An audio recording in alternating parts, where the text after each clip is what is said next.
नमस्कार दोस्तों, स्वागत है आप लोगों का अपना यूट्यूब चैनल शिक्षा हब में। तो फ्रेंड्स, आज हम लोग फिजिक्स पढ़ने वाले हैं, यानी कि भौतिक विज्ञान। ठीक है। और भौतिक विज्ञान में हम लोग चैप्टर प्रकाश यानी कि लाइट पढ़ने वाले हैं, जो कि आप लोगों ने थंबनेल में देख चुके हैं और आपकी स्क्रीन पे भी दिखाई दे रहा है। स्क्रीन पे, ठीक है, सॉरी, स्क्रीन पे ही भी दिखाई दे रहा है। तो स्टूडेंट, मैं बात करना चाहूँगा अपने भौतिक विज्ञान के लेक्चर्स के बारे में। इससे पहले मैं बता दूं कि मैं इसका 2 लेक्चर्स दे चुका हूं अपने चैनल्स के माध्यम से। और जो स्टूडेंट वो 2 लेक्चर्स नहीं देखे हैं, तो प्लीज़ पहले उनसे रिक्वेस्ट है कि उस 2 लेक्चर्स को देख ले, तब यहाँ से कंटिन्यू करें। तो फ्रेंड्स, आज हम लोग प्रकाश के बारे में और भी उससे आगे वाले टॉपिक्स को देखेंगे, क्योंकि प्रकाश एक बहुत ही बड़ा चैप्टर है जिसको 1 या 2 दिन में ख़त्म नहीं किया जा सकता है।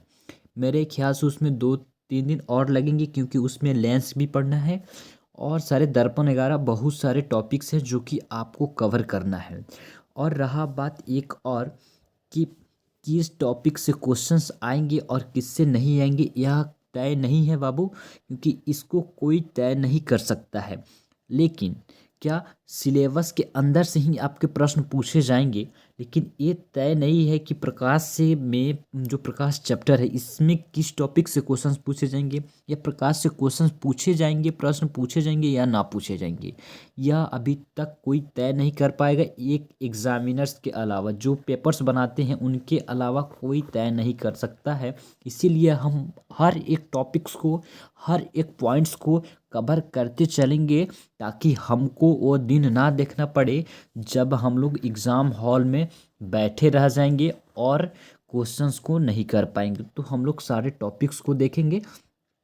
तो चलिए अपने क्लास को शुरू करते हैं। उससे पहले मैं आप लोगों से एक जानकारी देना चाहूँगा आप लोगों को, क्योंकि सारे स्टूडेंट जो हैं, 1-2 स्टूडेंट ऐसे हैं जिनको क्लास का शेड्यूल मालूम नहीं है। तो मैं आप बता दे रहा हूँ कि जो क्लास 11th के स्टूडेंट हैं, इनके लिए 2 क्लासेस चल रही है। एक तो है कि मैथ का है, और दूसरा हमारा जो फिजिक्स का है। ठीक है, फिजिक्स का है, फिजिक्स का क्लास चल रही। और यह मैथमेटिक्स का क्लास हमारा शाम में 7 PM, ठीक है। और यह फिजिक्स का क्लास जो आप लोगों का है, यह 9 बजे। तो प्यारे स्टूडेंट, जो मेरे पुराने स्टूडेंट हैं उनको मालूम था कि फिजिक्स का क्लास हम लोगों का 8 बजे चलता है। तो यह क्यों हो गया? तो क्योंकि क्लास जो 9th का स्टूडेंट हैं, आपके जो छोटे छोटे भाई बहन हैं, क्लास 9th के स्टूडेंट के लिए अब क्लास स्टार्ट हो चुका है, क्योंकि उनका क्लास 8 बजे से चलने वाला है। इसीलिए आप लोगों के शेड्यूल में थोड़ा सा चेंजिंग मुझे करना पड़ा। और आपके संपर्क में जो भी क्लास 9th के स्टूडेंट अगर तैयारी कर रहे होंगे, तो उनसे बोल दीजिए कि शिक्षा हब चैनल पे क्लास 9th वाले के लिए प्रिपरेशन स्टार्ट कर दिया गया है अब। क्योंकि बहुत सारे ऐसे स्टूडेंट हैं जिनका मैसेज मेरे पास आ रहा था और मैं उसको इग्नोर नहीं कर सकता, क्योंकि इग्नोर करना गलत बात है। मैं उनका क्लास आज से या कल से चालू कर दूंगा, ठीक है। तो चलिए अपने लेक्चर्स की ओर बढ़ते हैं। तो हमारा लेक्चर्स में आज देखेंगे हम लोग प्रकाश का परावर्तन और अपवर्तन, और भी जो टॉपिक्स है उसको देखेंगे। तो पहले आया मेरे पास क्या आया है? तो फ्रेंड्स, हम लोगों के पास पहले आया परावर्तन। प्रकाश का परावर्तन क्या है, या प्रकाश का परावर्तन किसे कहते हैं?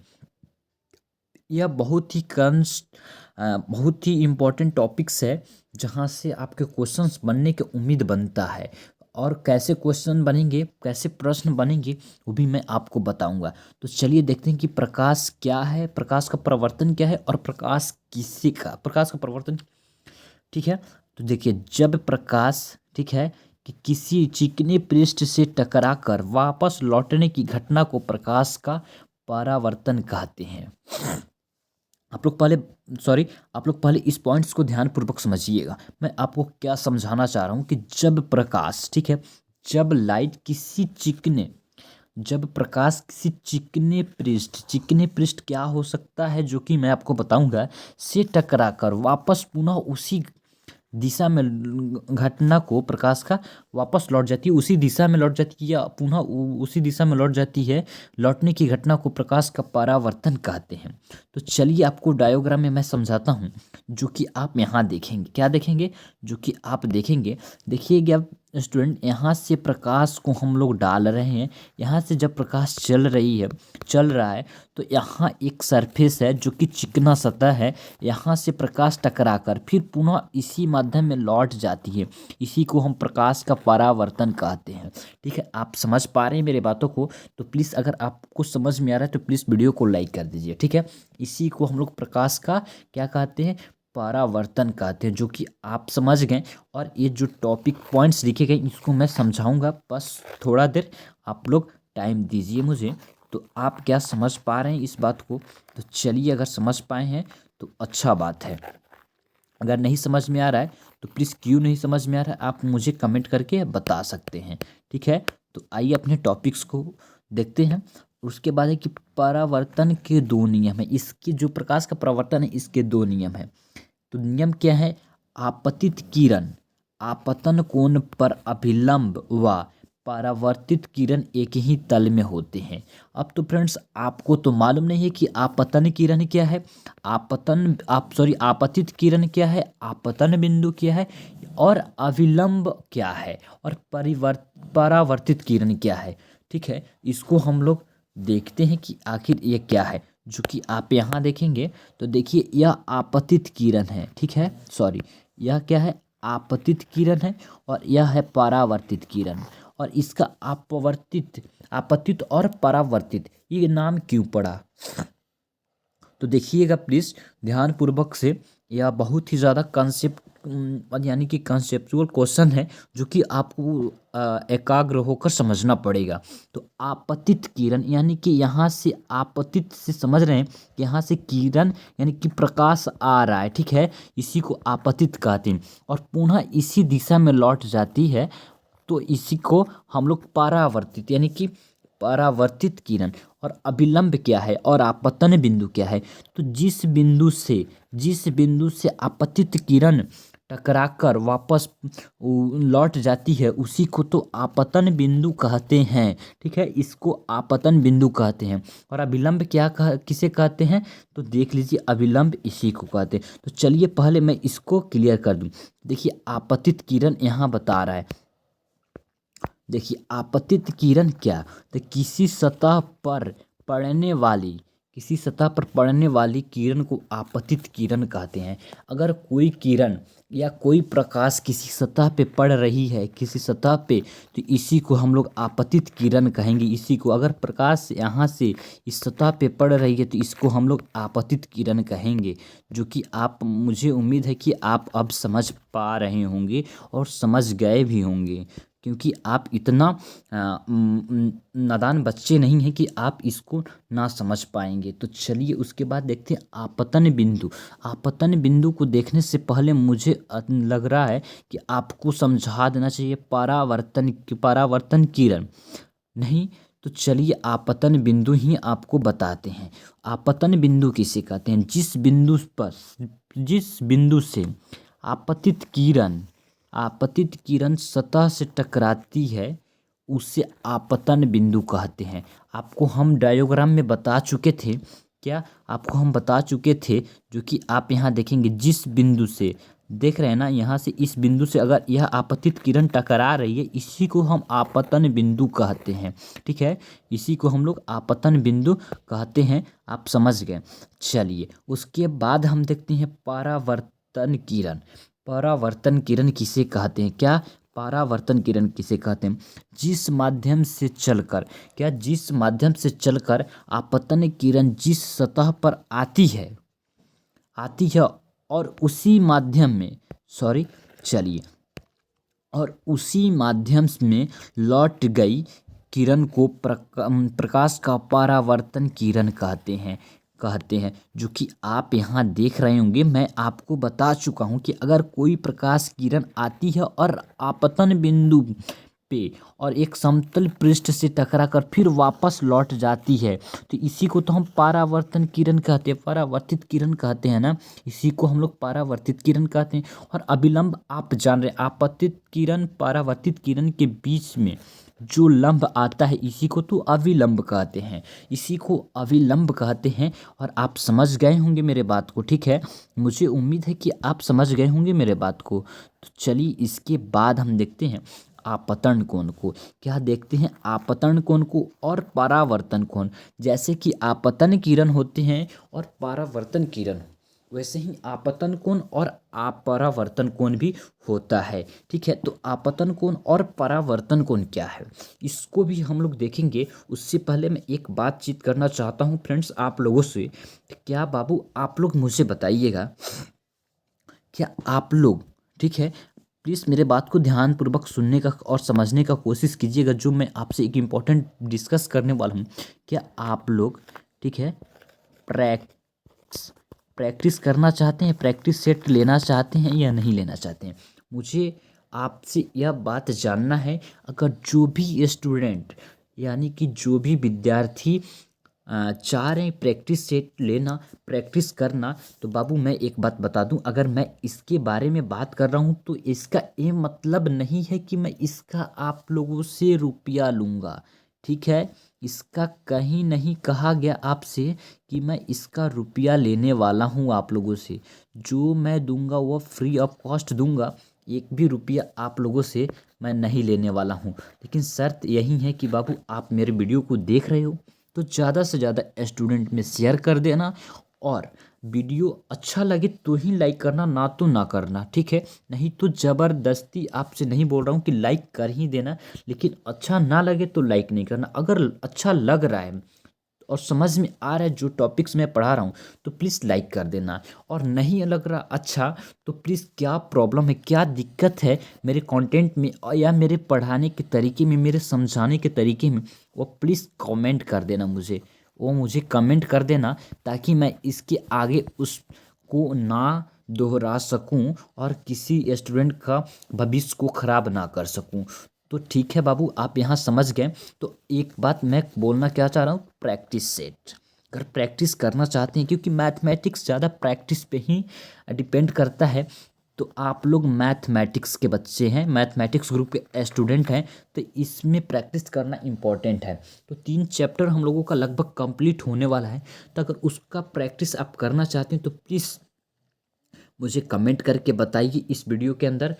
और आप जितने ज़्यादा स्टूडेंट कमेंट करेंगे, जस्ट उसके कुछ ही देर बाद मैं एक ग्रुप को तैयार करूँगा, एक ग्रुप को तैयार करूँगा, और उसके द्वारा मैं आपको पीडीएफ दूंगा। और हर एक पीडीएफ, प्रैक्टिस के सेट की पीडीएफ में जो प्रश्न दिए जाएंगे उसका मैं नोट्स लूँगा आपसे कि आप बना रहे हैं या नहीं, यानी कि अच्छे तरीके से, अच्छे ढंग से पढ़ाया जाएगा आपको, ठीक है। तो चलिए अब देखते हैं अपने टॉपिक्स की ओर। बाबू इस बात को ज़रा ध्यान से समझ लीजिएगा, उसके बाद आप कमेंट कर दीजिएगा, क्योंकि एक दो ऐसे स्टूडेंट हैं, कुछ स्टूडेंट जो हैं, क्या कुछ स्टूडेंट हैं जो कमेंट कर रहे हैं कि प्रैक्टिस सेट सर चाहिए मुझे। तो और देखते हैं कि कितने सारे स्टूडेंट चाहते हैं कि प्रैक्टिस सेट लिया जाए। तो चलिए कोई बात नहीं, और वो आप पे डिपेंड कर रहा है कि आप क्या चाहते हैं, क्योंकि जो स्टूडेंट लेना चाहेंगे उनको मैं मना नहीं करूँगा, वो जो कुछ स्टूडेंट हैं उनको चाहिए उनको मैं दूंगा।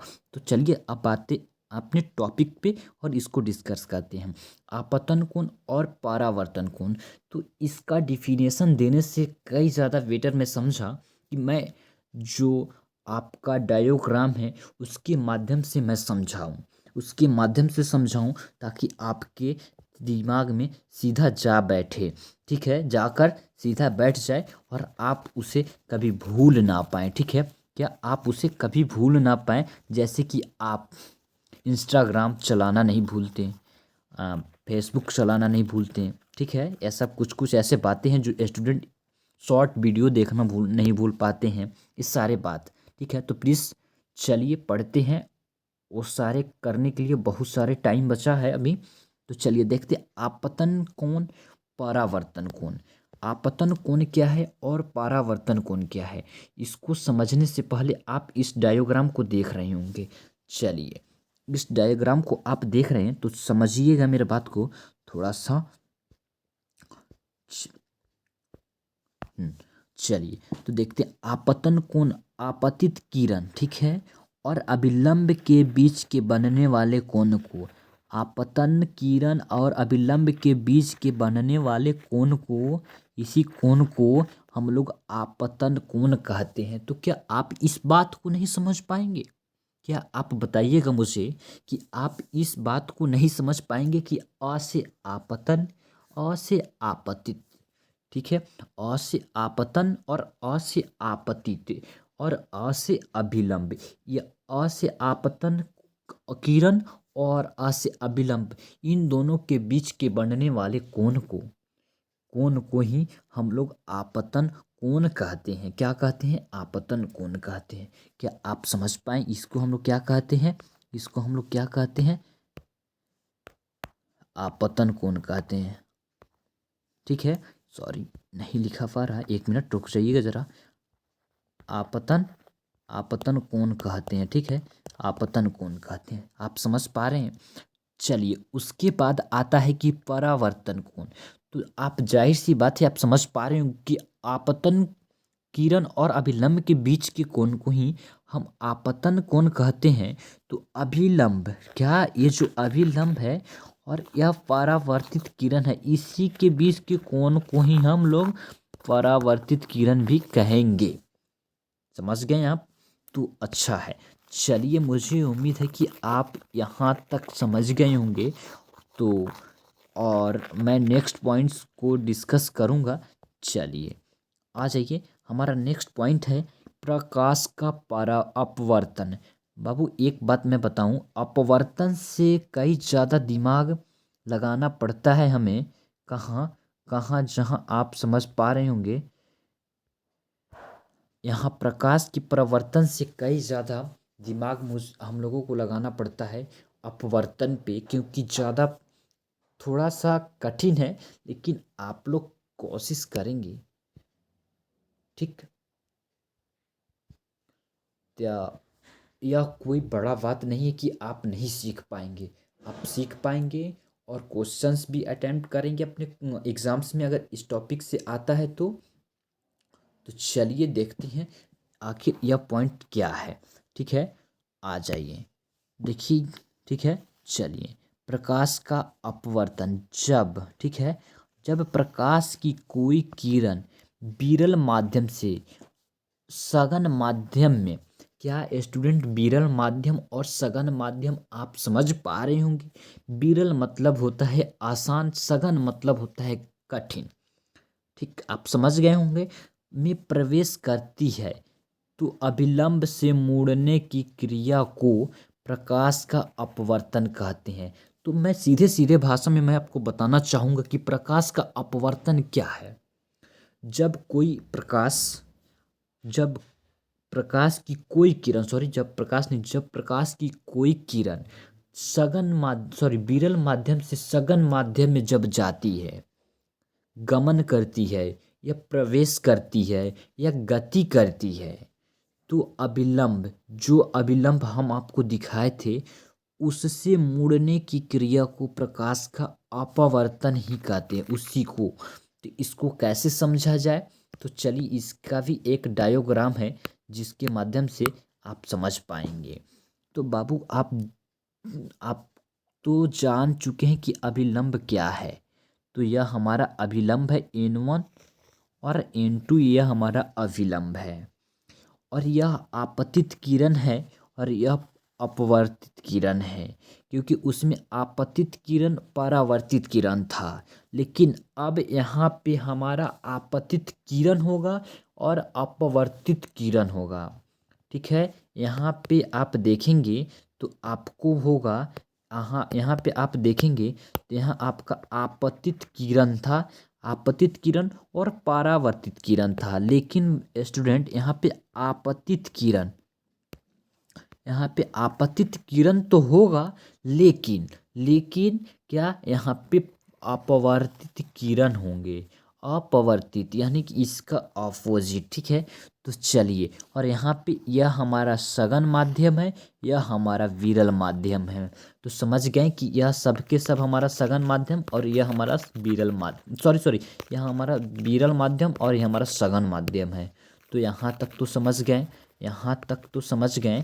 तो चलिए, और कुछ पॉइंट्स है जिसको मैं आपको बता दूं। तो देखिए, जो हमारा यहाँ प्रकाश है वह यहाँ यहाँ जो हमारा प्रकाश है वह सघन माध्यम से, क्या, यहाँ जो प्रकाश है वो सघन माध्यम से सॉरी सॉरी फ्रेंड्स, मैं माफ़ी चाहता हूँ आपसे, यहाँ विरल माध्यम से सघन माध्यम में प्रवेश कर रही है।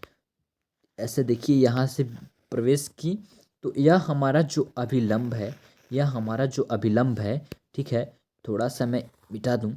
यह जो हमारा अभिलंब है, अभिलंब जो है हमारा, तो इस जैसे ही यह प्रवेश कर रही है, इसको ऐसे आना चाहिए, ना कि ऐसे जाना चाहिए, ठीक है। ऐसे आपको इस तरह आना चाहिए, इस तरह, ना कि ऐसे। तो इसी घटना को ही तो हम लोग क्या कहते हैं, हम लोग क्या कहते हैं, प्रकाश का अपवर्तन कहते हैं। अगर ऐसे ही आ जाता, सॉरी, अगर ऐसे ही आ जाता प्रकाश, तो हम लोग क्या अपवर्तन होता, नहीं होता, नहीं होता ना। तो यही इसी घटना को हम लोग अपवर्तन कहते हैं। जब कोई प्रकाश यहाँ से हमारे विरल माध्यम से सघन माध्यम में प्रवेश कर रही है, तो विलंब से यह मुड़ जाती है। इसी घटना को हम लोग क्या कहते हैं, तो प्रकाश का अपवर्तन कहते हैं।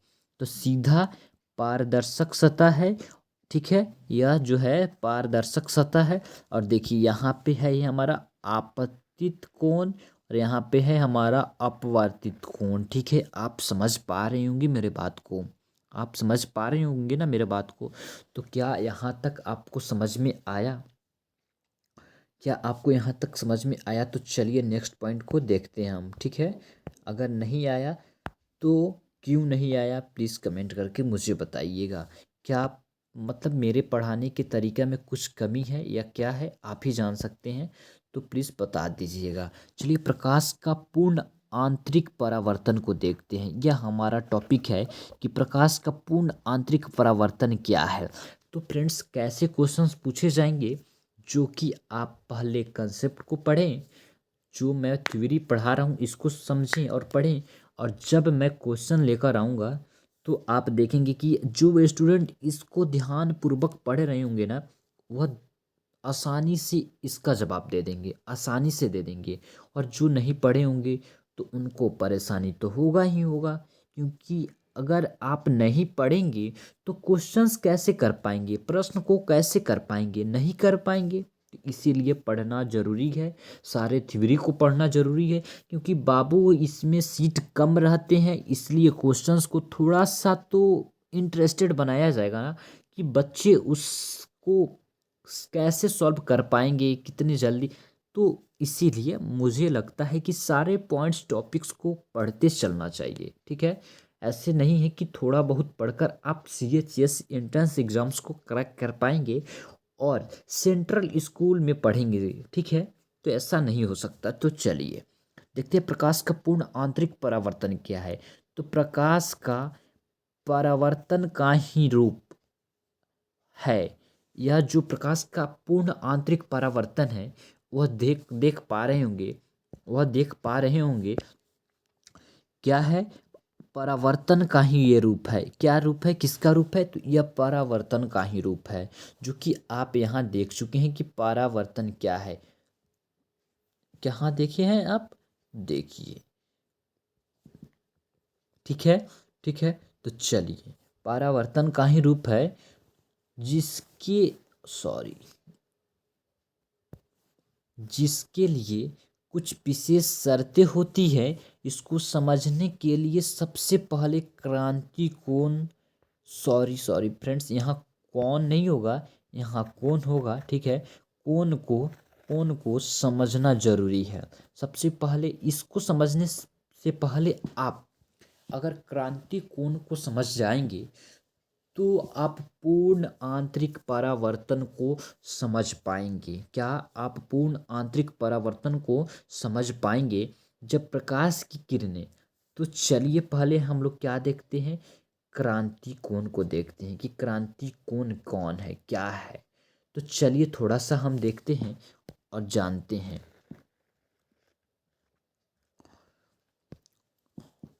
जब प्रकाश की किरणें सघन माध्यम से विरल माध्यम में गमन करती है तो वह अपवर्तन के कारण अविलंब से दूर हट जाती है। प्रकाश का पूर्ण आंतरिक का कुछ शर्त है जो आप ध्यान पूर्वक देखेंगे। मैं कलर चेंज करके लाइनिंग कर रहा हूँ क्योंकि आपको समझ में आए, क्योंकि यह पीडीएफ पीपीटी बना है ना फ्रेंड्स, कुछ अजीब सा बन गया है। ठीक है, ना ही नंबरिंग दिया गया है, ना ही थोड़ा सा स्पेस दिया गया है। तो मैं आपसे इसके लिए माफ़ी चाहता हूँ। मुझे खेद है कि मुझसे त्रुटियाँ हो गई है, तो आप मुझे माफ़ कर दीजिए। चलिए इसके बाद से ऐसा नहीं होगा। चलिए मज़े से पढ़ते हैं जैसे भी हो। जब प्रकाश, सॉरी इसको भी चेंज करते हैं। जब प्रकाश की किरणें सघन माध्यम से, तो आप सघन माध्यम समझ पा रहे होंगे, सघन माध्यम से विरल माध्यम में गमन करती है या गति करती है या प्रवेश करती है, तो वह अपवर्तन के कारण अविलंब से दूर हट जाती है। चूंकि आप प्रकाश का अपवर्तन याद रखेंगे, तो प्रकाश का पूर्ण आंतरिक परावर्तन का पहला शर्त आपका वही हो जाएगा। ठीक, समझ पाए हैं हमारे बात को, तो अच्छा है। उसके बाद दूसरा शर्त है कि जब प्रकाश की किरणें हैं, सॉरी किरणें विरल माध्यम से सघन माध्यम में गमन करती है। पहले तो यह सघन माध्यम से विरल माध्यम में जा रही थी, लेकिन यहाँ पे दूसरे शर्त में ये बोला जा रहा है कि विरल माध्यम में से सघन माध्यम में गमन करती है। तो जाहिर सी बात है स्टूडेंट, जब सघन से विरल में जा रही थी तो अविलंब से दूर भाग रही थी। तो जब विरल से सघन में जाएगी तो ऑफिशियली बात है कि यह अपवर्तन के कारण, ठीक है, कारण अविलंब की तरफ ही झुकेगी। ठीक है, झुकती है, क्या झुकती है, झुकती है। तो यह तो सच है, यह तो सच है कि अविलंब की तरफ ही झुकेगी। तो थोड़ा सा इसके डायग्राम के ऊपर देखते हैं। तो देख रहे हैं आप क्या कि यहाँ एक अविलंब है, यहाँ एक अविलंब है और यहाँ से प्रकाश को डाला जा रहा है। तो यह अविलंब इधर, ठीक है, क्योंकि वायु और जल, ठीक है। तो थोड़ा सा एक और डायग्राम को मैं दिखाना चाहूँगा, जो आप देखिएगा। यह क्रांति कोण क्या है, क्रांति कोण सबसे पहले समझ पाते हैं हम लोग। पहले हम लोग क्रांति कोण को समझते हैं, तब हम लोग अच्छा से समझ पाएंगे। तो यहाँ आप देख रहे थे कि प्रकाश हमारा जो था, प्रकाश थोड़ा सा अविलंब से मुड़ रहा है। क्या थोड़ा सा अविलंब की ओर मुड़ रहा है, थोड़ा सा देख रहे हैं यहाँ, यहाँ थोड़ा सा, तो थोड़ा सा मुड़ रहा है। तो यह क्या है, प्रकाश का अपवर्तन हो रहा है यहाँ। और यहाँ पे आइएगा ज़रा देखिएगा क्रांति कोण को, क्रांति कोण क्या है। तो आप देख रहे हैं कि यह हमारा अभिलंब है, यह हमारा, सॉरी,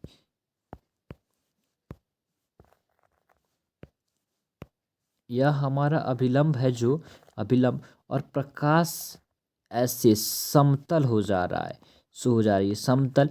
इसी यहाँ जो और इसके बीच जो कोण बनेगा 90 डिग्री का, ठीक है, इसी को हम आंतरिक कोण कहते हैं। और पूर्ण आंतरिक परावर्तन क्या है, जो आप देखिएगा कि पूर्ण आंतरिक परावर्तन क्या है। तो पूर्ण आंतरिक परावर्तन यही है कि यह प्रकाश को अगर हम लोग यहाँ डाल रहे हैं तो यह यहाँ हो रहा है। तो क्या आप सोचेंगे कि अगर हम प्रकाश को यहाँ से डालें तो क्या प्रकाश यहाँ आ सकती है? तो हाँ, आ सकती है। तो बाबू इसी घटना को तो हम प्रकाश का पूर्ण आंतरिक परावर्तन कहते हैं, जो कि आप यहाँ डायोग्राम में देख रहे हैं। क्या, जो कि आप यहाँ डायोग्राम में देख रहे हैं। तो मुझे उम्मीद है कि आप सारे क्वेश्चंस को, सॉरी सारे पॉइंट्स को समझ गए होंगे। तो चलिए कुछ कुछ जो एग्जाम्पल्स हैं टोटल इंटरनल रिफ्लेक्शंस का, उसको देखते हैं।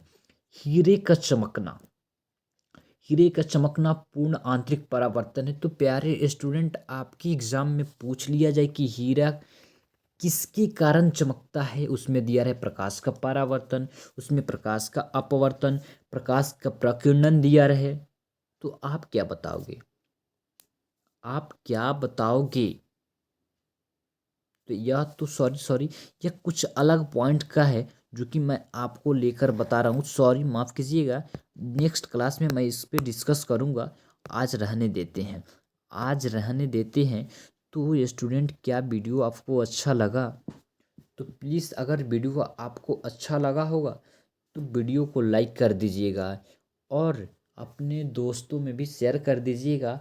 और एक इम्पॉर्टेंट जो मैं बताना चाहा हूँ उसको आप ध्यान रखिएगा। तो थैंक यू बच्चों, मिलते हैं नेक्स्ट वीडियो में नए टॉपिक के साथ। तब तक के लिए आप मन लगाकर पढ़ते रहें, ध्यान दें, और मिलते हैं अपने 7 बजे वाली क्लास में जो मैथमेटिक्स का है। तो चलिए, बाय बाय।